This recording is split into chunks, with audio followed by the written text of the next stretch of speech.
How to change a database user password in DirectAdmin. We assume you have already logged in to your DirectAdmin account. Now click this MySQL management icon. This is the interface where you can create new databases and manage existing ones. Here it shows the existing databases.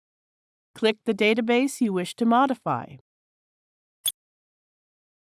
Here are the users of this database.